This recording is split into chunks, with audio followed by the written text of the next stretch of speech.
Bluish हो जाती हैं। अब एक वेंस जा रही है आपकी, बिल्कुल ये वेंस जा रही है सीधी, ठीक है ना। अच्छा, इसमें ये हार्ड हो जाती है, वेरिकोस वेन में ये हार्ड हो जाती है, इसकी इन्फ्लेमेशन हो जाती है, इन्फ्लेम्ड हो जाती है, सूजन आ जाती है।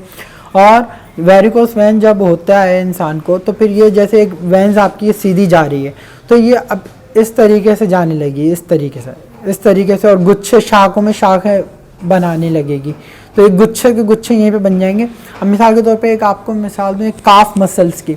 काफ मसल्स में ये ज़्यादातर अमूमन देखने में आता है। वेरिकोस वेन आपका कहीं पे भी हो सकता है। अगर आपके टेस्टिस में अगर वेरिकोस वेन होता है तो वेरिकोस सेलेन कहलाएगा, ठीक है ना, वेरिकोस सेलेन कहलाएगा।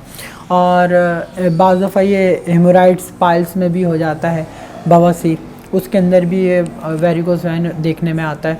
और हमारे ज़्यादातर अमूमन जो है वो कॉमन जो है वो काफ मसल्स यानी पिंडलियाँ जिनको आप बोलते हैं, पिंडली में ज़्यादातर होता है।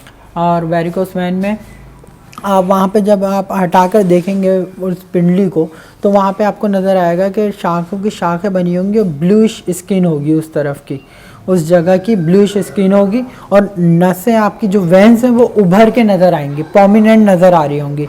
इन्फ्लेमेशन होगी, ब्लूइश होगी इसकी स्किन वहाँ से, वेन्स उसकी, और बहुत पेनफुल होती है। जब ये बहुत ज़्यादा इन्फ्लेमेशन इसकी बढ़ जाती है तो बहुत ज़्यादा पेनफुल होती है कंडीशन, मरीज़ खड़ा हो नहीं सकता। अब मिसाल के तौर पे खड़े होने में बड़ी उसको तकलीफ़ होगी। अब एक खून आपका नीचे से ऊपर की तरफ आ रहा है, तो आपका ब्लड, यानी हमारे वहाँ पर एक वॉल्व लगे हुए हैं, valve one by one valve लगे हुए हैं जो नीचे बॉडी से ऊपर की तरफ, हार्ट की तरफ ब्लड को लेकर आ रहे हैं, ठीक है। तो अब एक वॉल्व आपने, मतलब एक वॉल्व खुलता है तो ब्लड ऊपर की तरफ आता है, फिर दूसरा वॉल्व खुलता है तो ब्लड और ऊपर आता है, फिर उसका वॉल्व खुलता है फिर और ब्लड ऊपर आता है। इस तरीके से ब्लड ऊपर की तरफ आ रहा होता है, ठीक है।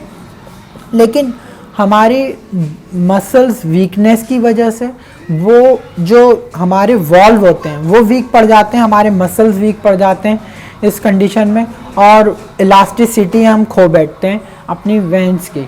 तो इलास्टिसिटी भी इसमें नहीं होती है वेंस की, तो क्योंकि वो हार्ड हो जाती हैं और फिर वो शाखों की शाखें बना लेती हैं।